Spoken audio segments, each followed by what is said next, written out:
Apreciados hermanos, contextualizo y explico la palabra correspondiente al domingo quinto del tiempo ordinario. La primera lectura está tomada del libro de Job, en el capítulo 7, versículos 1 a 7. Todos de una u otra manera conocemos un poco la historia de Job. Está escrita en un libro que contiene 42 capítulos. Los primeros 2 capítulos están escritos en forma narrativa y los últimos versículos del libro.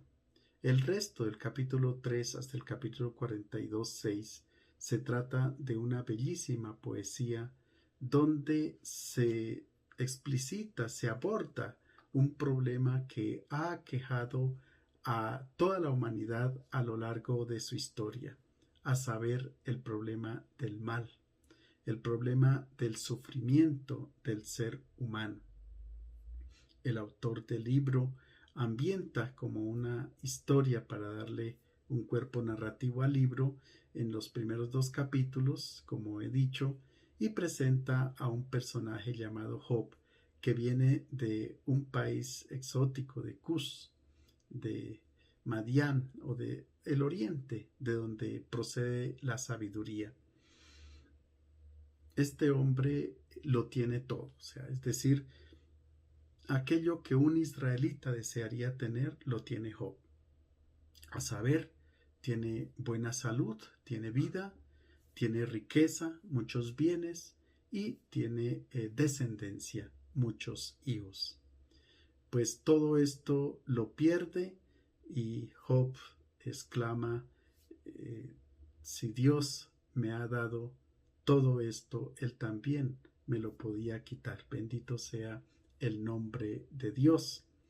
Y eso dice en la parte narrativa, pero a partir del 3er capítulo, Job es una persona que alega con Dios, que grita a Dios, que exclama en todo momento y reniega de su situación, tanto que maldice el día en que nació.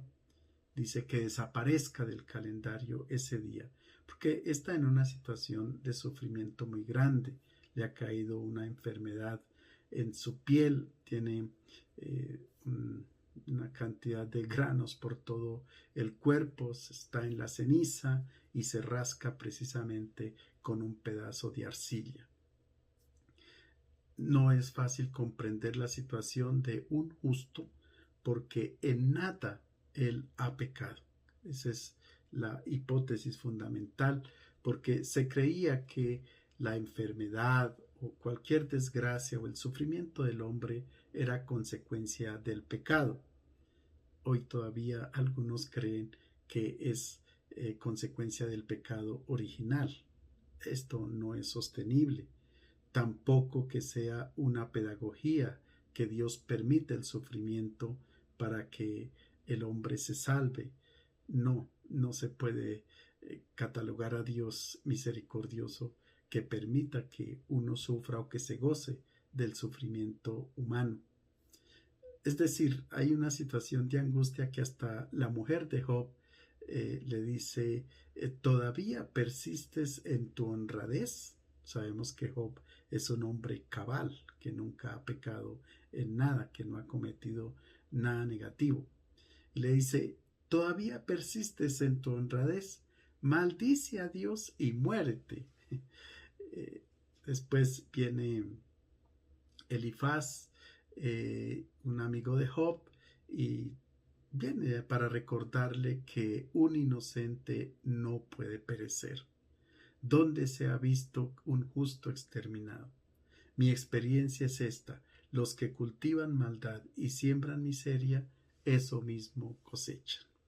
Pues ahí está planteado el problema de la retribución. Si el hombre se porta bien, recibe de Dios todo bienes, cosas buenas, y si el hombre se porta mal, recibe de Dios entonces castigos. Esta teoría no es sostenible de ninguna manera porque el justo también sufre. Y en el capítulo 7, como he dicho, dice Job lo siguiente: la vida del hombre en la tierra es como un servicio militar. Sus días son los de un jornalero. Como el esclavo suspira por la sombra, como el jornalero espera el salario. Mi herencia son meses vacíos. Me han sido asignadas noches de sufrimiento. Al acostarme pienso, ¿cuándo me levantaré? Se hace larga la noche y me canso de dar vueltas hasta el alba. Mis días corren más que la lanzadera del telar y se consumen sin esperanza. Recuerda que mi vida es un soplo y que mis ojos no verán más la dicha. En la oración de Israel, del pueblo de Israel, se dice que hay 3 maneras de orar. Una que es la oración con palabras que se le dirige a Dios mediante un diálogo. La segunda, gritar a Dios. Y la tercera, llorar. El llanto también es una oración. Pues Job se encuentra lanzándole un grito a Dios por la situación que está viviendo, como hemos dicho anteriormente. Él es menos que una persona que ha prestado el servicio militar o que un jornalero, porque al menos ellos, después de su faena, después de su actividad, llegan a su casa, se acuestan y pueden dormir tranquilos toda la noche. En cambio, Job pasa como cuando a nosotros en distintas circunstancias de la vida nos puede suceder que damos vueltas y vueltas en la cama o esperamos la aurora y nada que llega. Él dice, yo soy una persona que en este momento estoy totalmente desesperada y no hace sino pensar y repensar en su situación. ¿De dónde le viene esta situación? Y no tiene otro camino que pedirle cuentas a Dios. A lo largo del libro, una y otra vez Job insiste, ojalá yo lo pudiera ver, ojalá yo pudiera gritarle frente a frente la situación para que él me explique por qué estoy sufriendo esto. Es más, quiere citar a Dios ante un tribunal para que Dios tenga la bondad de explicar el sufrimiento de Job. El libro es bellísimo, como les he dicho, desde el comienzo, y después de que Job habla y se expresa, también Dios le responde. Finalmente Job admite que él se ha equivocado, que Dios le tapa la boca porque Dios es el autor de toda la creación y es el que realmente entiende y comprende todo. Y Job habló como un necio, como una persona que no sabe. Sin embargo, yo quisiera destacar que la oración de Job está hecha de gritos y de lágrimas. Y quien llora y grita el propio dolor, aunque no se dé cuenta, está invocando a Dios, está pidiéndole a Dios luz y fuerza para poder seguir adelante con su vida. La segunda lectura está tomada de la primera carta del apóstol San Pablo a los Corintios, en el capítulo 9, versículos 16 a 23. El apóstol Pablo nos quiere comunicar la razón de por qué él se dedica a la predicación del Evangelio y también cómo lo hace desde el punto de vista personal. ¿Cómo ha sido esa adhesión a Cristo? Él, siendo un judío conocedor de las Escrituras, simpatizante del Dios de Israel, al cual seguía fervientemente, de esa concepción religiosa que él tenía, según también toda la tradición farisaica. De un momento a otro, gracias a la comunidad cristiana de Damasco, que le presenta a Cristo, él cambia su vida, se adhiere al cristianismo y recibe en su corazón el Evangelio, recibe a Cristo, y desde entonces él hace como una simbiosis de vida entre él y Cristo, de tal manera que en la carta a los Gálatas exclama: es que ya no soy yo quien vivo, es Cristo quien vive en mí. ¿Cómo evangeliza el apóstol y por qué? Escuchémoslo. Anunciar la buena noticia no es para mí motivo de orgullo, sino una obligación a la que no puedo renunciar. Ay de mí si no anuncio el Evangelio. Si lo hiciera por propia iniciativa, recibiría mi salario. Pero si no lo hago por propia voluntad, es que me han confiado una administración. ¿Cuál será entonces mi salario? Anunciar gratuitamente la buena noticia sin hacer uso del derecho que su anuncio me confiere. Siendo del todo libre, me hice esclavo de todos para ganar al mayor número posible. Me hice débil con los débiles para ganar a los débiles. Me hice todo en todos para salvar por lo menos a algunos.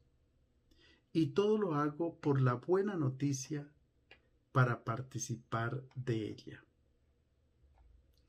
El apóstol tiene en claro que él ha recibido la buena noticia, le ha sido donada, ha sido un regalo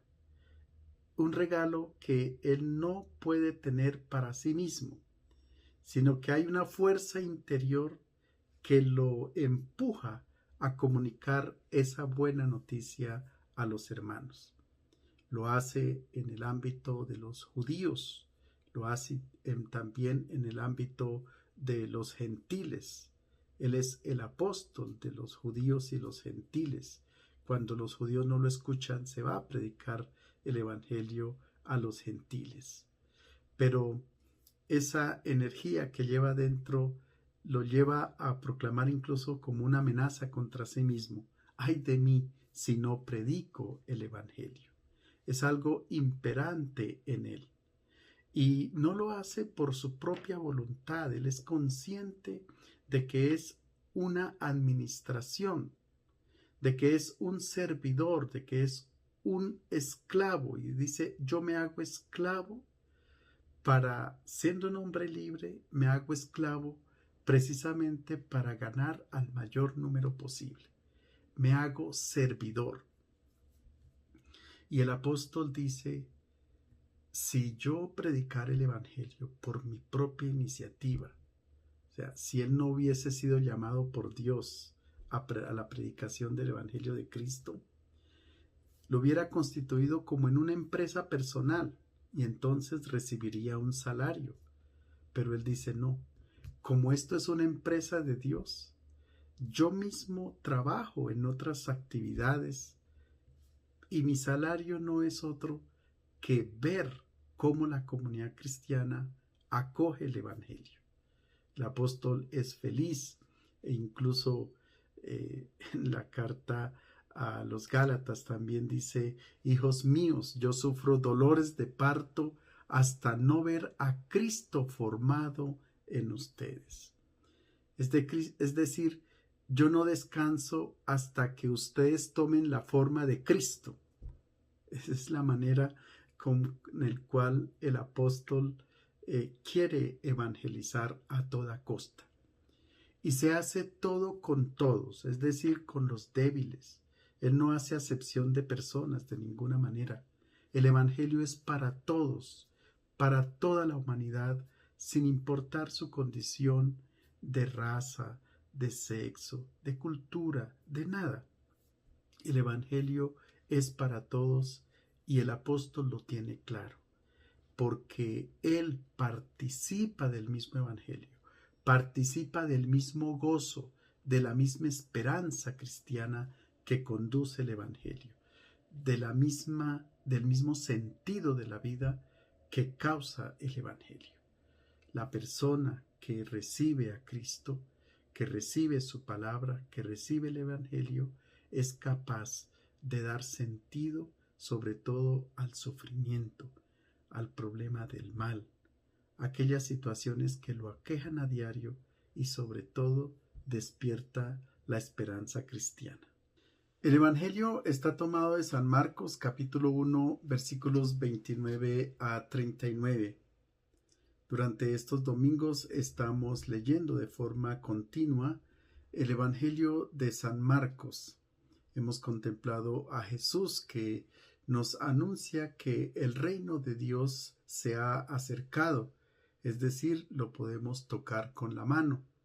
Para entrar a construir ese nuevo reino hay que tener dos actitudes: la conversión, el cambio de mentalidad y creer en el Evangelio. Ahora bien, como el reino de Dios no es algo intimista, personal, sino que se debe vivir en comunidad, Jesús llama a los 4 primeros discípulos. Les da una misión, la de ser pescadores de hombres, es decir, la de sacarlos del mundo antiguo, del mundo del mal, de la mentalidad antigua, para que entren a construir el reino de los cielos. Y una característica fundamental del reino es la presencia de la misericordia de Dios para con la humanidad. Y en efecto contemplamos a Jesús en la sinagoga de Cafarnaúm, que libera a un hombre que estaba siendo atormentado por un espíritu inmundo. Nosotros hemos dicho que los espíritus inmundos, los demonios, son todas aquellas realidades, fuerzas internas que existen dentro de nosotros y que nos deshumanizan, como por ejemplo el orgullo, el afán de poder, la prepotencia, la codicia, etc.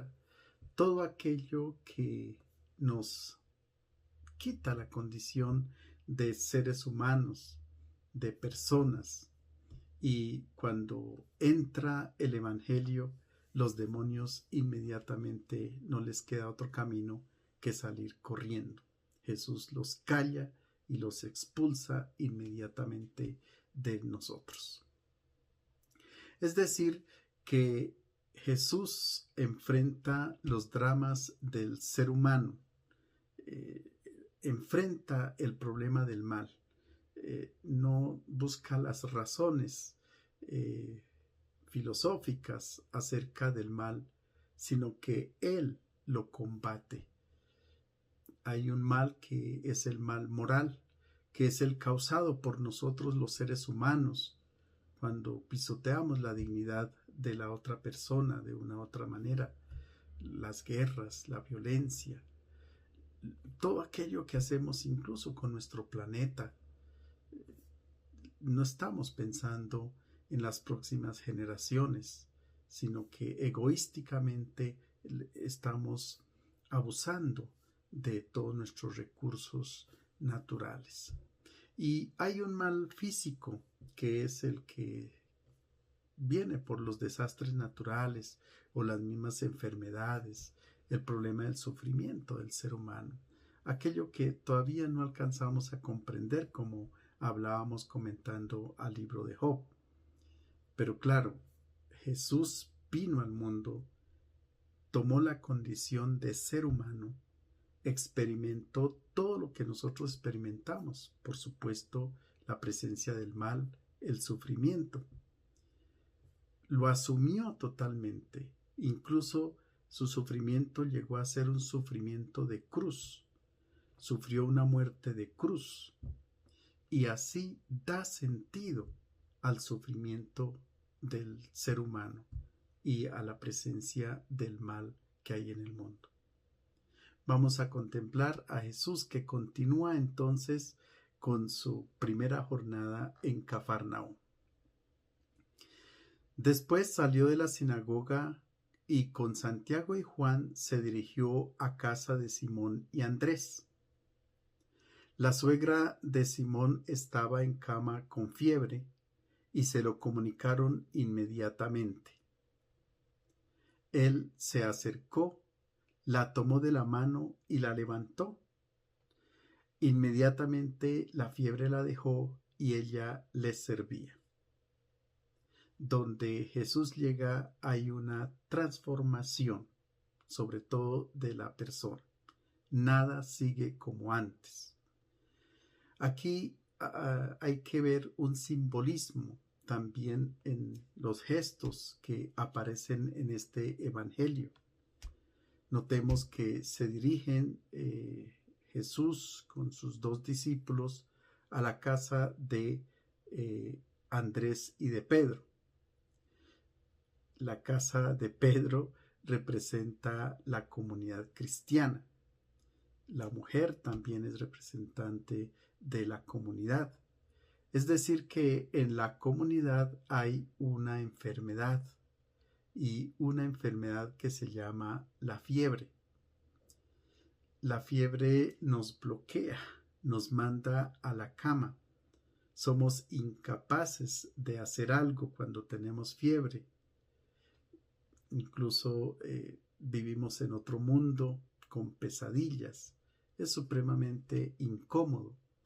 Y las personas tienen que servirnos, llevarnos los medicamentos, etc. Es decir, que hay una fiebre que es representativa en la comunidad y es la fiebre de hacernos servir, de que los demás estén a nuestro servicio y yo pueda estar dominando a los demás porque todos me sirven. Yo soy el amo, los demás son esclavos. Esta fiebre la tenían los discípulos, justamente cuando en el capítulo 9, cuando Jesús entra a la casa de Pedro con los discípulos, les pregunta: ¿y ustedes de qué discutían por el camino? Y el evangelista hace el comentario: ellos hicieron silencio porque por el camino habían discutido quién era el más grande, quién era el mayor, es decir, quién servía a quién. Y en el capítulo 10, Santiago y Juan, que son los mismos con los que va Jesús hoy a la casa de Pedro, Santiago y Juan, hijos de Zebedeo, se le acercan a Jesús y le dicen: Maestro, queremos que nos hagas un favor. Jesús preguntó: ¿de qué se trata? Ellos contestaron: cuando te sientes en tu reino, en tu trono glorioso, nosotros queremos sentarnos en lugares de honor a tu lado, uno a tu derecha y el otro a tu izquierda. Tenían la fiebre del honor, la fiebre del poder, la fiebre de hacerse servir. Es como un instinto que hay dentro de nosotros los seres humanos, como algo natural, pero que se convierte en una enfermedad. De hecho, cuando nos presentan a una persona, inmediatamente pensamos: bueno, esta persona, ¿en qué me puede servir? Si es un abogado, tengo un conflicto, le voy a comentar esto, de pronto él me ayuda, me sirve. Si es un médico, le comento esta enfermedad. Si es un ingeniero de sistemas, inmediatamente le hablo del computador, etc. Pensamos cómo nos pueden servir. Pero si nos presentan a una persona que está en una necesidad grande o todo esto, nosotros como que nos echamos hacia atrás y decimos: no me interesa entablar una relación de amistad con esta persona. Es decir, tenemos una fiebre que solo nos puede curar el Evangelio. El Evangelio nos cura de esta enfermedad. Hay un detalle supremamente importante aquí, y es que la primera actitud de los discípulos con Jesús es comentarle a él que la suegra de Simón tiene la fiebre. Es decir, hablan con Jesús, dialogan con él y le cuentan los problemas por los cuales está pasando la humanidad. Esos somos los discípulos de Jesús, los que hablamos continuamente con Él, le contamos nuestros problemas sin más y los problemas de nuestros hermanos. Jesús cumple aquí unos gestos bellísimos. En primer lugar, Él se acerca a esta mujer. Esto es fundamental. Él no huye. Él no dice esos problemas con los cuales la humanidad en este momento presenta o representa son problemas difíciles. No, para nada. Jesús se acerca con amor y agarra fuertemente, dice el texto griego, agarra fuertemente a esta mujer de la mano, la toma de la mano.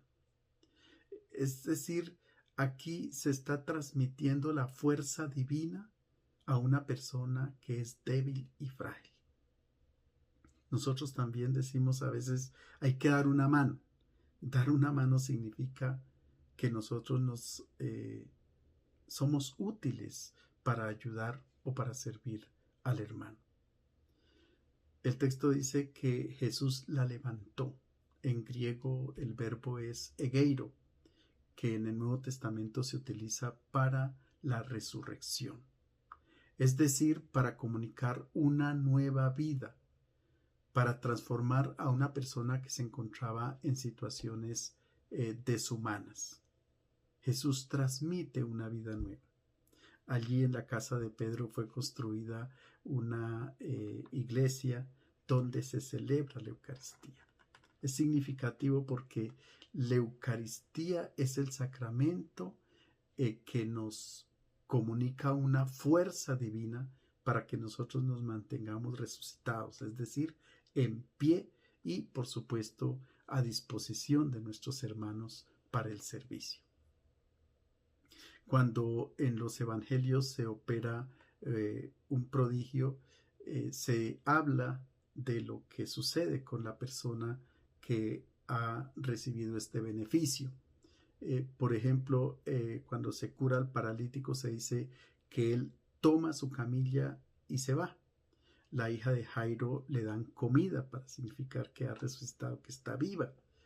El ciego dice que ahora ve claramente, y el signo de que esta mujer ha sido curada de la fiebre es que se pone continuamente al servicio de Jesús y de los discípulos. Digo continuamente porque el verbo está en imperfecto, que hace referencia a una acción continua. No es que les hizo el almuerzo y ya dejó así, les sirvió para hacer el almuerzo, no. Les servía continuamente de ahí en adelante a lo largo de la vida. Esta persona ha sido totalmente transformada y eso es lo que quiere Jesús, una transformación de la comunidad para que todos nos sirvamos unos con otros.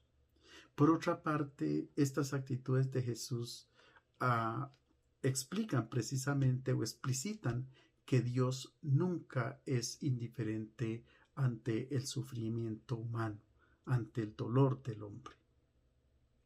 El Dios impasible, el Dios imperturbable, es un invento de los filósofos. El Dios bíblico pide que nosotros no demos la espalda a los que lloran, en el libro del Eclesiástico. En la carta a los Romanos el apóstol dice: alégrense con los que están alegres y lloren con los que lloran. El Dios bíblico es un Dios cercano, que es como una madre que está al pie del dolor de su hijo para transmitir amor.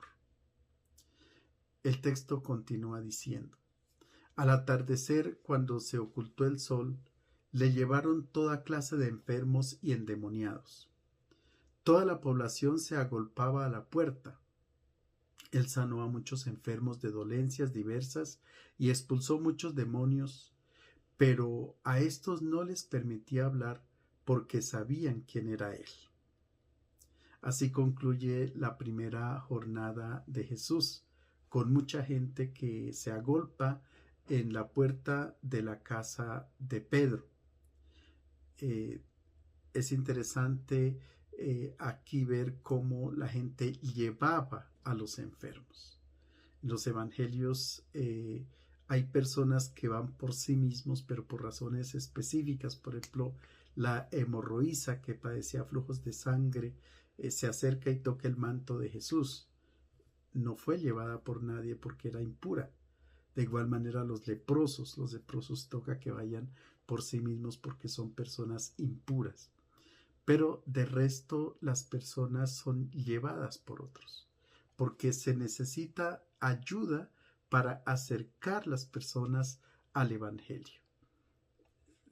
Es decir, nosotros somos los servidores, los ángeles, que no solo anunciamos el Evangelio, sino que acercamos las personas al Evangelio para que encuentren en él la vida, el sentido también a los problemas y a las dificultades que los aquejan en cualquier circunstancia o en cualquier momento de la vida.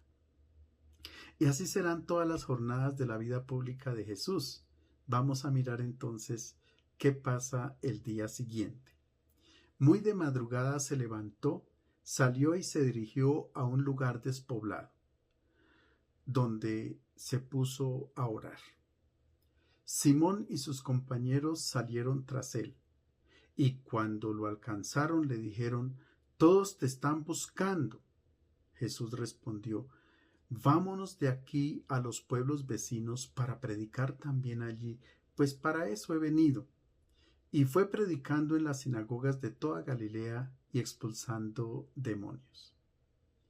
Jesús inicia la jornada con la oración, una oración en intimidad con el Padre, no solamente el signo de la cruz como hacemos nosotros antes de emprender un viaje o un trabajo, no, dialoga íntimamente con el Padre. Esto es supremamente importante para nosotros. Cuando emprendemos la jornada, no la podemos emprender sin oración. Hay que confiar a Dios todo nuestro trabajo, nuestro día, las personas con las que nos vamos a encontrar. ¿Cómo podemos servir a las personas que están presentes en mi jornada? Cuando nosotros no oramos, es importante entender esto porque nos cansamos, nos fatigamos. Llegamos a la casa cansados, como si la jornada fuera una mera fatiga. Cuando estamos con Jesús, estamos alegres. Cuando estamos solos, estamos llenos de estrés y después nos toca pagar una buena cifra para que nos curen de las enfermedades o del estrés. Estar con Dios es tener serenidad, tener paz. Estar con Jesús es vivir en alegría continua. Naturalmente que Pedro y sus discípulos no entienden lo que está haciendo Jesús. Ellos todavía tienen la fiebre del poder y la fama. ¿Cómo es posible que Jesús esté por allá escondido mientras la gente se agolpa aquí a la puerta?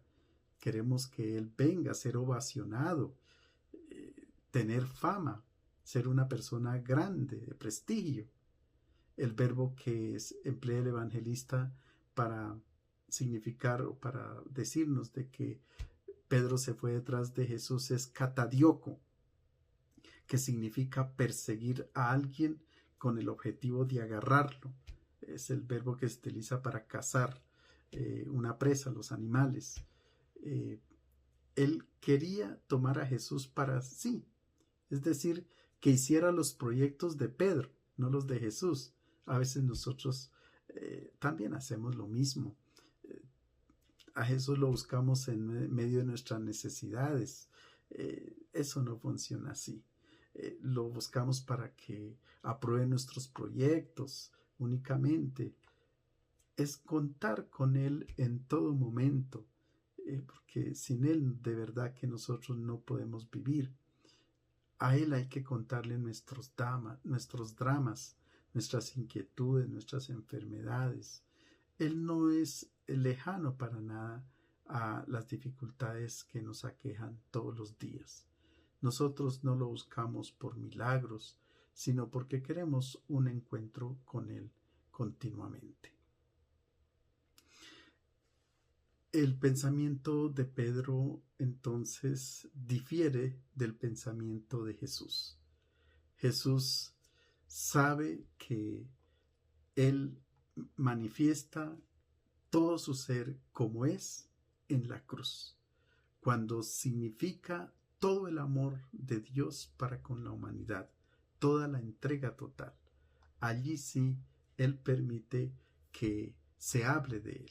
Antes prohíbe a los demonios y no quiere que nadie hable de Él porque lo pueden tomar como un curandero, como una persona que puede hacer favores y simplemente buscarlo en los momentos cruciales de la vida y no continuamente. En conclusión, mis queridos hermanos, Dios no sustituye al hombre, lo guía con la luz de su palabra, lo acompaña con su presencia, pero quiere que sea el hombre quien actúe y combata el mal. Les deseo a todos un feliz domingo.